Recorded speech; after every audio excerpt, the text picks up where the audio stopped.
Muito antes de a Escócia receber o nome pelo qual o mundo a conhece hoje, antes que o reino de Alba surgisse das brumas da lenda e da guerra, surgiu um rei cuja vida foi engolida pelo mito.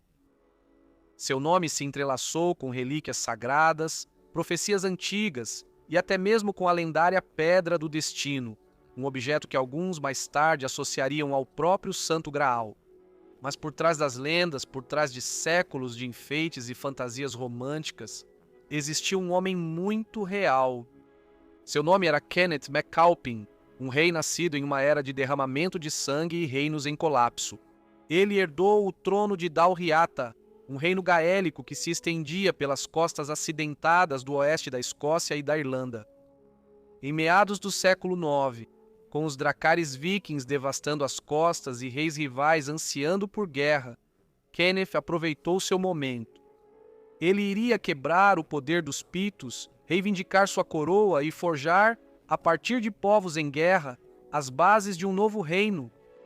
Entre os anos de 843 e 850, ele uniu terras que há muito tempo estavam divididas por língua, sangue e cultura, iniciando o lento nascimento do que um dia se tornaria a Escócia.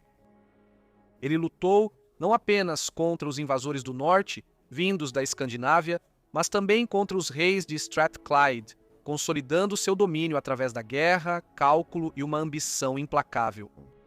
Para as gerações posteriores, ele se tornou mais do que um rei. Ele se tornou o conquistador, o unificador, o fundador da Escócia. Esta é a história dele. Kenneth nasceu em algum momento da primeira década do século IX, talvez, entre os anos 800 e 810, na ilha sagrada de Iona. Seu pai era Alpin mac Ecta, lembrado posteriormente como rei de Dalriata, o antigo reino gaélico fundado séculos antes por colonos irlandeses, liderados pelo semilendário Fergus Mór. Embora Dalriata já tivesse imposto respeito pelos mares do oeste, na época do nascimento de Kenneth, sua fortuna havia diminuído. O reino havia se tornado relativamente fraco, ofuscado por um poder do norte muito maior. Esse poder era o reino dos Pictos. Misteriosos até mesmo para seus contemporâneos, os Pitos dominavam grande parte do norte da Grã-Bretanha, governando um reino formidável de linhagens antigas, fortificações e guerreiros endurecidos. A mãe de Kenneth continua sendo uma das figuras mais enigmáticas da história, obscurecida pelo tempo e pela lenda. A tradição diz que ela era uma princesa picta de beleza extraordinária, embora a história não tenha preservado seu nome. Se for verdade, seu casamento com Alpin não foi uma simples união de afeto, mas sim a junção de dois povos frequentemente divididos pela desconfiança e pelo derramamento de sangue. Por meio dela, Kenneth pode ter herdado uma reivindicação ao próprio trono dos Pictos. O fim de seu pai foi brutal. Alpin foi morto no fim das contas durante as guerras entre os gaélicos e os Pictos, supostamente decapitado após lutar em apoio a um rei Picto. Para muitos gaélicos, tal lealdade beirava a traição. Os Pictos eram rivais, e em um mundo moldado pela honra do clã e rancores herdados, lutar pela causa deles era uma ofensa difícil de perdoar. Gerações posteriores sussurravam que a lealdade de Alpin não era política, mas pessoal. Alguns suspeitavam que ele havia se afastado de seu próprio povo por causa de sua esposa Picta, abandonando tanto companheiros quanto alianças. Seja movido por ambição, necessidade ou devoção, suas escolhas lhe custaram caro. Se o amor foi realmente a causa, então foi um amor pago com sangue. Kenneth cresceu à sombra desse legado. Ele era uma criança de dois mundos, gaélico pelo lado do pai, mas ligado pela mãe à própria dinastia da qual seu povo desconfiava. Enquanto esses conflitos dinásticos consumiam o norte da Grã-Bretanha, um novo e mais aterrorizante inimigo abateu-se sobre seu litoral. Os vikings vieram primeiro como saqueadores, atacando mosteiros e assentamentos indefesos com uma velocidade impressionante. Porém, conforme Kenneth atingia a idade adulta, seus ataques ficavam mais ferozes. Drácares escureciam as linhas costeiras, e guerreiros nórdicos abriam caminhos de destruição por terras já enfraquecidas por guerras internas. O momento não poderia ter sido pior. Enquanto os reis do norte da Grã-Bretanha se esgotavam em rivalidades intermináveis, os vikings exploravam essa divisão com eficiência implacável. Mosteiros foram saqueados, comunidades costeiras queimadas e famílias nobres destruídas. Senhores da guerra vikings declaravam-se reis dos territórios conquistados. No ano de 839 d.C., um desastre atingiu o reino picto com força catastrófica. Em uma batalha que provavelmente foi devastadora contra as forças vikings, grande parte da elite governante picta foi exterminada. Vários reis e nobres de alto escalão foram mortos, e com eles caiu a estabilidade de um reino que havia perdurado por séculos. A ordem política do norte da Grã-Bretanha foi subitamente lançada no caos. As antigas linhas de sucessão foram quebradas, rivais ao trono surgiram de todos os cantos, e o trono dos Pitos se tornou objeto de uma competição desesperada. Foi nesse momento de desordem que Kenneth entrou em cena na história. Ao contrário de muitos de seus rivais, Cynhide possuía algo singularmente perigoso: legitimidade dos dois lados da divisão. Por meio de seu pai, ele podia reivindicar o reinado de Dalriata. Por meio de sua mãe, se a lenda fosse verdadeira, ele também poderia reivindicar a coroa dos Pictos. Poucos homens vivos podiam reivindicar isso, mas só o sangue nunca garantiu um reino. De acordo com a tradição posterior, as ambições de Kenneth foram ferozmente resistidas pelas 7 casas reais dos Pictos, antigas dinastias que não estavam dispostas a se submeter a um pretendente gaélico. Entre seus principais rivais estava o poderoso pretendente picto, Drast Chestes, um dos últimos grandes defensores da velha ordem.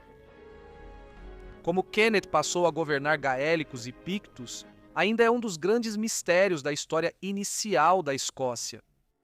A verdade está enterrada em algum lugar entre o fato e a lenda, obscurecida por séculos de cronistas ansiosos para transformar sua história em algo mais grandioso do que realmente foi. O que sobrevive são 2 tradições muito diferentes, uma de conquista por meio de guerra aberta e a outra de vitória através de uma astuta e implacável enganação. De acordo com a Crônica dos Reis de Alba, Kenneth entrou no território picta durante o 2º ano de seu reinado. O relato é breve, simplesmente afirmando que, após derrotar os Pitos, ele governou sobre eles por 16 anos. Não houve tentativa de romantizar a conquista, apenas a declaração direta de que Kenneth veio, superou seus inimigos e manteve suas terras sob seu domínio. Os Anais de Ulster também registram que ele se tornou o rei dos Pitos no ano de 842. Para Kenneth, uma campanha assim pode ter sido motivada tanto pela necessidade quanto pela ambição. No início do século IX, Dalriata já não era mais o orgulhoso reino que havia sido. Suas terras eram acidentadas e montanhosas, seu solo pobre e seus territórios dispersos cada vez mais difíceis de defender e governar. A oeste, grande parte das Hébridas havia caído nas mãos dos nórdicos, tornando-se bases para invasores vikings que assediavam a costa com ferocidade crescente. Ao sul ficava o reino de Strathclyde, um vizinho poderoso e atento. Kenneth herdou não um reino próspero, mas sim um reino encurralado pela geografia, enfraquecido por ataques estrangeiros e ficando sem espaço para respirar. Nessas condições, expandir-se para o território picto pode ter parecido o único caminho viável a seguir. A Crônica de Huntingdon oferece uma interpretação mais vívida dos acontecimentos. Ela afirma que, enquanto piratas dinamarqueses devastavam as costas pictas e infligiam perdas devastadoras aos seus defensores, Kenneth aproveitou o momento, entrando na terra dos Pictos em um período de profunda instabilidade. Ele voltou seus exércitos contra o que restava do reino, matando muitos e fazendo outros fugirem. Outra tradição apresenta um relato muito mais sombrio e infame de sua ascensão. Em vez de conquistar o trono picto apenas pela força das armas, uma lenda posterior afirma que Kenneth o garantiu por meio de um ato lembrado como a traição de Macalpin. De acordo com essa história, com a sucessão picta mergulhada no caos, um grande conselho foi convocado em Scone. Lá, todos os principais pretendentes ao trono, incluindo Kenneth, foram convidados a comparecer. Diziam que a reunião foi grandiosa e festiva, com comida servida generosamente nas mesas e bebida fluindo sem restrições. Então, segundo a história, Kenneth fez sua jogada. Os bancos onde os nobres pitos estavam sentados teriam sido adulterados de antemão. No momento escolhido, eles desabaram sobre seus convidados, fazendo com que os rivais de Kenneth caíssem em fossos ocultos cheios de estacas afiadas abaixo. Em um ato espetacular de traição, ele supostamente eliminou os principais pretendentes pictos e abriu caminho para conquistar a coroa. É uma história quase teatral demais para ser verdade. A engenharia por si só parece suspeitamente elaborada para a Escócia do século IX e o conto tem todos os sinais de uma mitificação posterior. Ainda assim, as lendas muitas vezes preservam uma verdade por trás de seus exageros. Com sua vitória sobre os pitos, Kenneth surgiu como o fundador de uma nova dinastia governante, mais tarde lembrada como a Casa de Alpin, em homenagem a seu pai. A vitória de Kenneth sobre os pitos lhe trouxe uma coroa, mas não segurança. Seu novo reino estava cercado de perigos por todos os lados. Ao norte estavam os ferozes governantes de Moray, poderosos senhores regionais cuja lealdade era no mínimo incerta. A oeste permanecia a Irlanda, ainda ligada a Dalriata por antigos laços dinásticos e culturais, e talvez ainda não preparada para abrir mão de sua influência completamente. Ao sul estava o reino anglo-saxão da Nortúmbria, um vizinho formidável e frequentemente hostil, cujos interesses se estendiam profundamente pelo norte da Grã-Bretanha. Nenhum desses rivais, no entanto, representava o mesmo nível de perigo que os vikings. Os vikings haviam se tornado colonizadores, conquistadores e ocupantes estratégicos. Eles já haviam se estabelecido por toda a região das Hébridas e nas ilhas do norte, transformando antigos territórios gaélicos em bases permanentes de onde podiam lançar novas campanhas para o interior. Seus dracares lhes davam mobilidade extraordinária. Eles atacavam mosteiros, assentamentos ribeirinhos e centros reais rapidamente, muitas vezes sumindo antes que qualquer resistência fosse organizada. Para Kenneth, cujo reino ainda era frágil e recém-unificado, os vikings representavam não apenas um inconveniente, mas uma ameaça existencial. A tradição diz que durante seu reinado, uma vasta frota nórdica estaria avançando em direção a Dalríada. Mais tarde, a lenda aumentou dramaticamente essa força para 140 navios, supostamente com a intenção de destruir os gaélicos de uma vez por todas. Se o número é exagerado ou não, a história reflete um temor bem real. Em resposta, ele tomou uma das decisões mais importantes de seu reinado.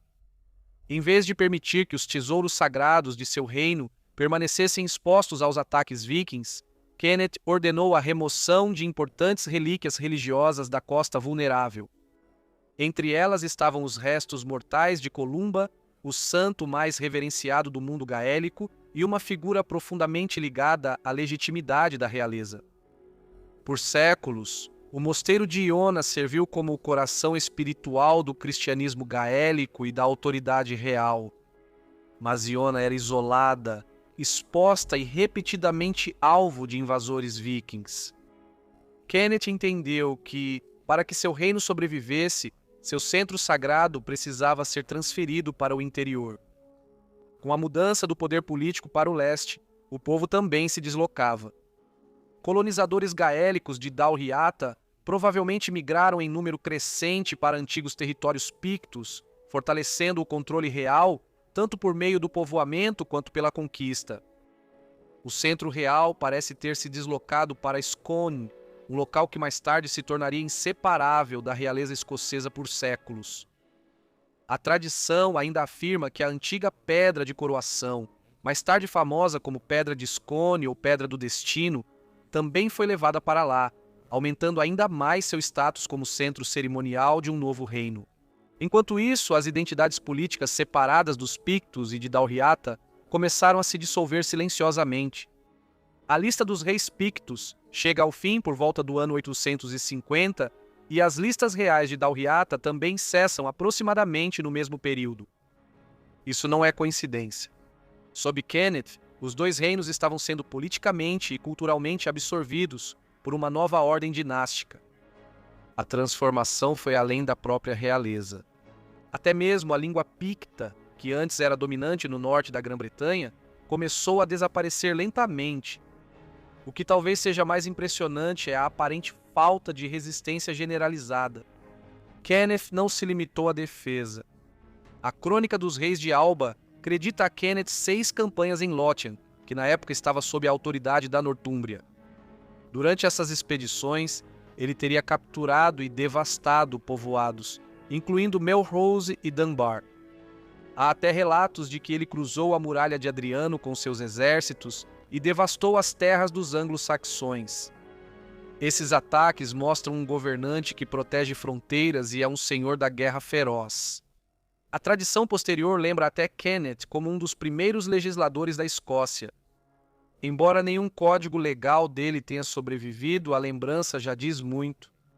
Isso sugere que Kenneth foi lembrado não apenas como um conquistador, mas como um governante que buscou impor ordem a uma terra há muito tempo fragmentada pela violência. Após um reinado marcado por lutas quase constantes, Kenneth morreu no ano de 858, deixando para trás um reino ainda jovem, frágil e cercado de inimigos. As circunstâncias de sua morte permanecem incertas, assim como grande parte de sua vida está obscurecida pelas sombras da história da Alta Idade Média.